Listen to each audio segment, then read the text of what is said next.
ओम शांति। आज 13 दिसंबर 2020 की अव्यक्त मधुर महावाक्य। रिवाज है 18 मार्च 1987। पहले सुनते हैं अव्यक्त महावाक्य के कुछ मुख्य पॉइंट्स। आज बाबा ने कहा, जो दिल से सेवा करते व याद करते उन्हों की मेहनत कम और संतुष्टता ज्यादा होती, और जो दिल के स्नेह से नहीं याद करते, सिर्फ नॉलेज के आधार पर दिमाग से याद करते व सेवा करते, उन्हों को मेहनत ज्यादा करनी पड़ती, संतुष्टता कम होती। चाहे सफलता भी हो जाए तो भी दिल की संतुष्टता कम होगी। यही सोचते रहेंगे, हुआ तो अच्छा, लेकिन फिर भी करते रहेंगे, और दिल वाले सदा संतुष्टता के गीत गाते रहेंगे। दिल की संतुष्टता के गीत, मुख की संतुष्टता के गीत नहीं। सच्चे आशिक दिल से सर्व संबंधों की समय प्रमाण अनुभूति करते हैं। फिर बाबा ने कहा, जैसा भी समय हो, जैसा भी वायुमंडल हो, जैसे भी सेवा के साधन हो, जैसे भी सेवा के संगठन के साथी हो, लेकिन हर हाल में, हर चाल में तृप्त हो। ऐसे सच्चे आशिक होना, तृप्त आत्मा में कोई हद की इच्छा नहीं होगी। फिर आगे बाबा ने कहा, जैसे शरीर के भोजन की भूख है, वैसे मन की भूख है सान मान, सेलिब्रेशन साधन। यह मन की भूख है। तो जैसे शरीर की तृप्ति वाले सदा संतुष्ट होंगे, वैसे मन की तृप्ति वाले सदा संतुष्ट होंगे। संतुष्टता तृप्ति की निशानी है। अगर तृप्त आत्मा नहीं होंगे, चाहे शरीर की भूख चाहे मन की भूख होंगी, तो जितना भी मिलेगा भी ज्यादा, लेकिन तृप्त आत्मा न होने के कारण सदा ही अतृप्त रहेंगे। और लास्ट में बाबा ने कहा, रॉयल आत्माओं की निशानी सदा ही भरपूर होंगे।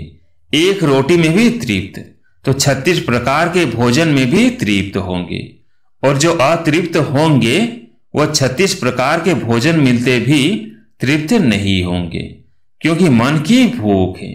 सच्चे आशिक की निशानी सदा तृप्त आत्मा होंगे। अब मुरली सुनते हैं विस्तार से। हेडलाइन है, सच्चे रूहानी आशिक की निशानियां। आज रूहानी मासूक अपने रूहानी आशिक आत्माओं से मिलने के लिए आए हैं। सारे कल्प में इस समय ही रूहानी मासूक और आशिकों का मिलन होता है। बाप दादा अपने हर एक आशिक आत्मा को देख हर्षित होते हैं। कैसे रूहानी आकर्षण से आकर्षित हो अपने सच्चे मासूक को जान लिया, पा लिया है। खोए हुए आशिक को देख मासूक भी खुश होते हैं कि फिर से अपने यथार्थ ठिकाने पर पहुंच गए। ऐसा सर्व प्राप्ति कराने वाला मासूक और कोई मिल नहीं सकता। रूहानी मासूक सदा अपने आशिकों से मिलने के लिए कहां आते हैं? जैसा श्रेष्ठ मासूक और आशिक है, ऐसे ही श्रेष्ठ स्थान पर मिलने के लिए आते हैं। यह कौन सा स्थान है जहां मिलन मना रहे हो? इसी स्थान को जो भी कहो, सर्वनाम इस स्थान को दे सकते हैं। वैसे मिलने का स्थान जो अति प्रिय लगते हैं, वो कौन से होते हैं? मिलन या फूलों के बगीचे में होता है, वह सागर के किनारे पर मिलन होता है, जिसको आप लोग बीच अर्थात समुद्र का किनारा कहते हो। तब कहां बैठे हो? ज्ञान सागर के किनारे रूहानी मिलन के स्थान पर बैठे हो। रूहानी व गॉडली गार्डन अर्थात अल्लाह का बगीचा है। और तो अनेक प्रकार के बगीचे देखें, लेकिन ऐसा बगीचा जहां हर एक दो से ज्यादा खिले हुए फूल हैं, एक श्रेष्ठ सुंदरता से अपनी खुशबू दे रहे हैं, ऐसा बगीचा है। इसी बीच पर बाप दादा व मासूक मिलने आते हैं। वो अनेक बीच देखी, लेकिन ऐसी बीच कब देखी जहां ज्ञान सागर के स्नेह की लहरें, शक्ति की लहरें भिन्न भिन्न लहरें लहराए सदा के लिए रिफ्रेश कर देती है। यह स्थान पसंद है ना? स्वच्छता भी है और रमणीकता भी है, सुंदरता भी है, इतनी ही प्राप्तियां भी है। ऐसा मनोरंजन का विशेष स्थान आप आशिकों के लिए मासूक ने बनाया है, जहां आने से मोहब्बत की लकीर के अंदर पहुंचते ही अनेक प्रकार की मेहनत से छूट जाते, सबसे बड़ी मेहनत नेचुरल याद की, वह सहज अनुभव करते हो। और कौन सी मेहनत से छूटते हो? लौकिक जॉब अर्थात नौकरी से भी छूट जाते हो, भोजन बनाने से भी छूट जाते हो। सब बना बनाया मिलता है ना। याद भी स्वतः अनुभव होती, ज्ञान रत्नों की झोली भी भरती रहती। ऐसे स्थान पर जहां मेहनत से छूट जाते हो और मोहब्बत में लीन हो जाते हो, वैसे भी स्नेह की निशानी विशेष यही गाई जाती कि दो दो न रहे लेकिन दो मिलकर एक हो जाए। इसको ही समा जाना कहते हैं। भक्तों ने इसी स्नेह की स्थिति को समा जाना व लीन होना कह दिया है। वो लोग लीन होने का अर्थ नहीं समझते। लब में लीन होना यह स्थिति है, लेकिन स्थिति के बदले उन्होंने आत्मा के अस्तित्व को सदा के लिए समाप्त करना समझ लिया है। समा जाना अर्थात समान बन जाना। जब बाप के व रूहानी मासूक के मिलन में मगन हो जाते हो तो बाप समान बनने अथवा समा जाने अर्थात समान बनने का अनुभव करते हो। इस स्थिति को भक्तों ने समा जाना कहा है। लीन भी होते हो, समा भी जाते हो, लेकिन यह मिलन की मोहब्बत की स्थिति की अनुभूति है। समझा? इसलिए बाप दादा अपने आशिकों को देख रहे हैं। सच्चे आशिक अर्थात सदा आशिक, नेचुरल अर्थात स्वतः आशिक। सच्चे आशिक की विशेषताएं जानते भी हो, फिर भी उसकी मुख्य निशानियां हैं। पहली निशानी, एक मासूक द्वारा सर्व संबंध की समय प्रमाण अनुभूति करना। मासूक एक है, लेकिन एक के साथ सर्व संबंध है। जो संबंध चाहे और जिस समय जिस संबंध की आवश्यकता है उस समय उस संबंध के रूप से प्रीति की रीति द्वारा अनुभव कर सकते हो। तो पहली निशानी है सर्व संबंधों की अनुभूति। सर्व शब्द को अंडरलाइन करना। सिर्फ संबंध नहीं, कई ऐसे नटखट आशिक भी हैं जो समझते हैं संबंध तो जुट गया है, लेकिन सर्व संबंध जुटे हैं। और दूसरी बात, समय पर संबंध की अनुभूति होती है। नॉलेज के आधार पर संबंध है, वह दिल की अनुभूति से संबंध है। बाप दादा सच्चे दिल पर राजी है, सिर्फ तीव्र दिमाग वालों पर राजी नहीं, लेकिन दिलाराम दिल पर राजी है। इसलिए दिल का अनुभव दिल जाने, दिलाराम जाने। समाने का स्थान दिल कहा जाता है, दिमाग नहीं। नॉलेज को समाने का स्थान दिमाग है, लेकिन मासूक को समाने का स्थान दिल है। मासूक आशिकों की बातें ही सुनाएंगे ना। कोई कोई आशिक दिमाग ज्यादा चलाते, लेकिन दिल से दिमाग की मेहनत आधी हो जाती है। जो दिल से सेवा करते वह याद करते, उन्हों की मेहनत कम और संतुष्टता ज्यादा होती।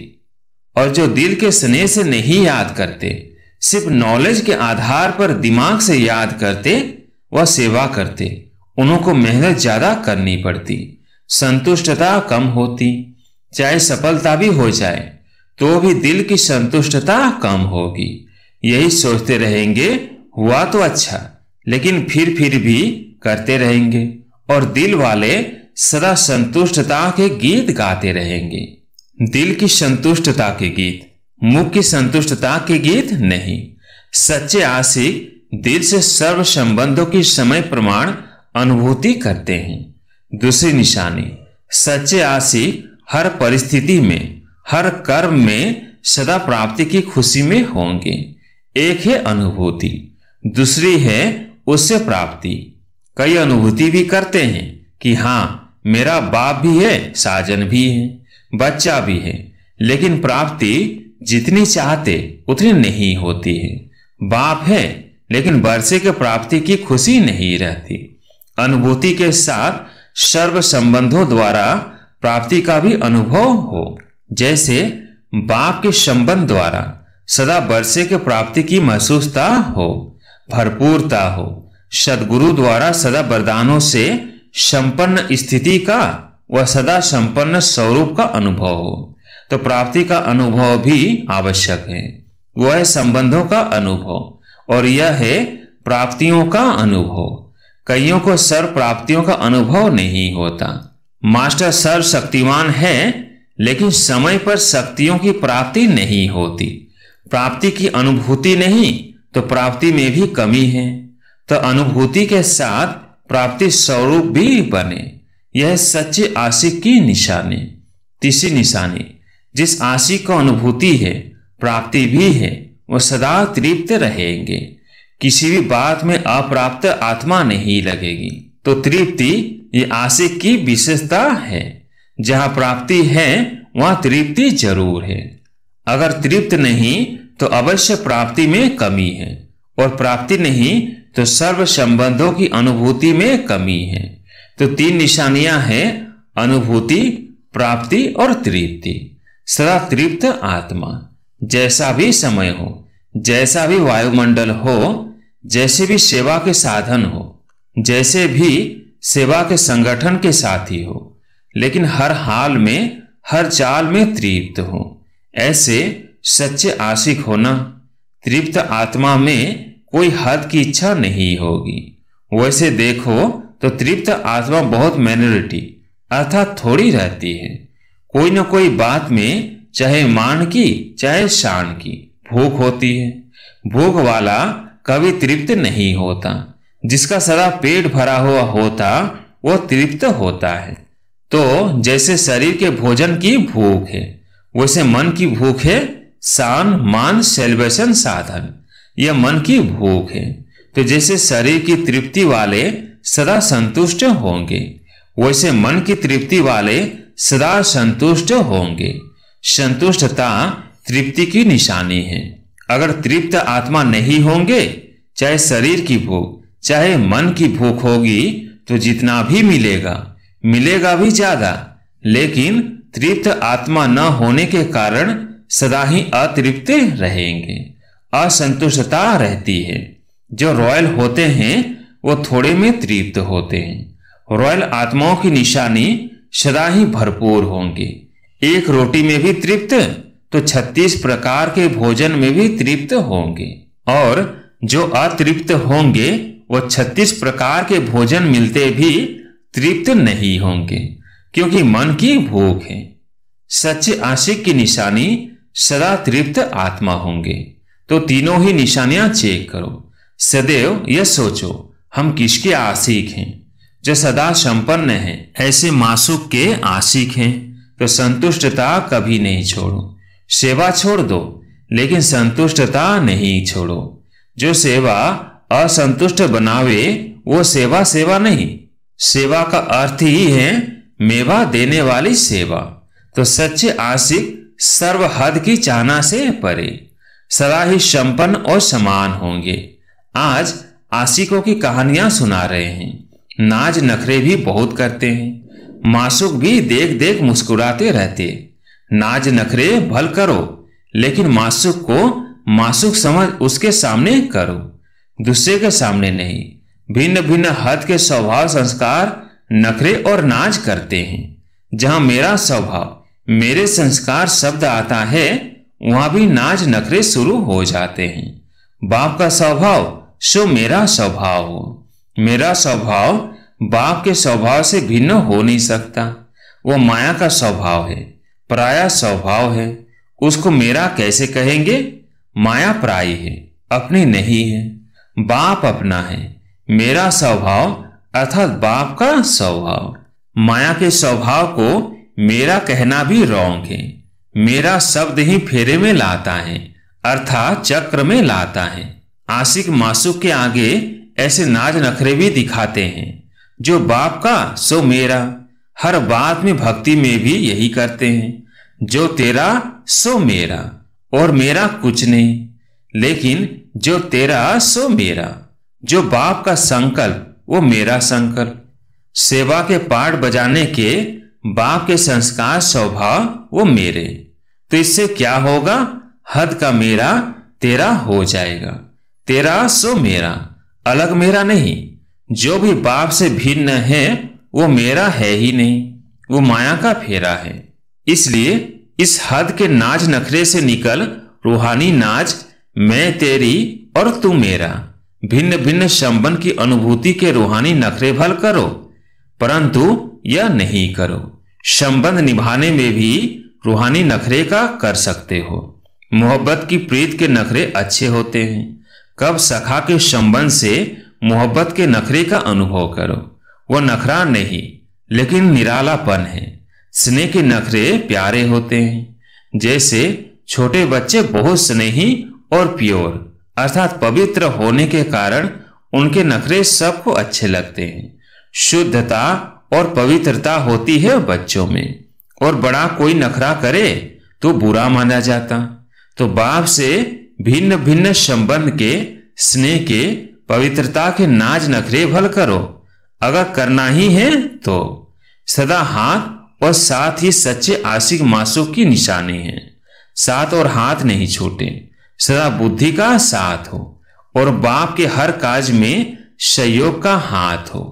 एक दो के सहयोग की निशानी हाथ में हाथ मिलाकर दिखाते हैं ना, तो सदा बाप के सहयोगी बनना यह सदा हाथ में हाथ और सदा बुद्धि से साथ रहना। मन की लगन, बुद्धि का साथ, इस स्थिति में रहना अर्थात सच्चे आशिक और मासूक के पोज में रहना। समझा? वायदा ही यह है कि सदा साथ रहेंगे, कभी कभी साथ निभाएंगे, यह वायदा नहीं है। मन का लगाव कभी मासूक से हो और कभी न हो तो वह सदा साथ तो नहीं हुआ ना। इसलिए इसी सच्चे आशिकपन के पोजीशन में रहो। दृष्टि में भी मासूक, वृत्ति में भी मासूक, सृष्टि ही मासूक। तो यह मासूक और आशिकों की महफिल है। बगीचा भी है तो सागर का किनारा भी है। यह वंडरफुल ऐसी प्राइवेट बीच अर्थात सागर का किनारा है जो हजारों के बीच भी प्राइवेट है। हर एक अनुभव करते मेरे साथ मासूक का पर्सनल प्यार है।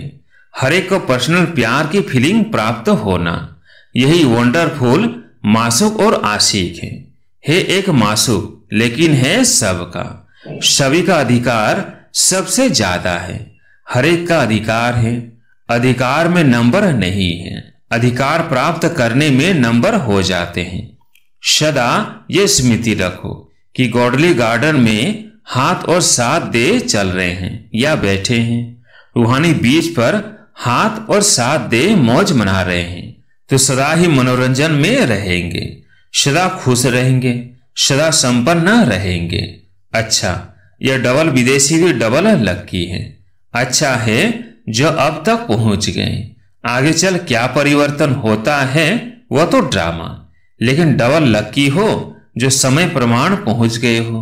अच्छा, सदा अविनाशी आशिक बन रूहानी मासूक से प्रीति की रीति निभाने वाले, सदा स्वयं को सर्व प्राप्तियों से संपन्न अनुभव करने वाले, सदा हर स्थिति व परिस्थिति में तृप्त रहने वाले, सदा संतुष्टता के खजाने से भरपूर बन औरों को भी भरपूर करने वाले, ऐसे सदा के साथ और हाथ मिलाने वाले सच्चे आशिकों को रूहानी मासूक का दिल से याद, प्यार और नमस्ते। आज प्यारे मीठे बाबा का वरदान, सदा श्रेष्ठ और नए प्रकार की सेवा द्वारा वृद्धि करने वाले सहज सेवाधारी भव। सदा श्रेष्ठ और नए प्रकार की सेवा द्वारा वृद्धि करने वाले सहज सेवाधारी भव। संकल्पों द्वारा ईश्वरीय सेवा करना यह भी सेवा का श्रेष्ठ और नया तरीका है। जैसे जवाहरी रोज सुबह अपने हर रतन को चेक करता है कि साफ है, चमक ठीक है, ठीक जगह पर रखे हैं, ऐसे रोज अमृत वेले अपने संपर्क में आने वाली आत्माओं पर संकल्प द्वारा नजर दौड़ाओ। जितना आप उन्हों को संकल्प से याद करेंगे उतना वह संकल्प उन्हों के पास पहुंचेगा। इस प्रकार सेवा का नया तरीका अपनाते वृद्धि करते चलो। आपके सहयोग की सूक्ष्म शक्ति आत्मा को आपके तरफ स्वतः आकर्षित करेगी। आज का स्लोगन, बहानेबाजी को मर्ज करो और बेहद की बुराई की वृत्ति को इमर्ज करो। बहानेबाजी को मर्ज करो और बेहद की बुराई की वृत्ति को इमर्ज करो। अच्छा, ओम शांति।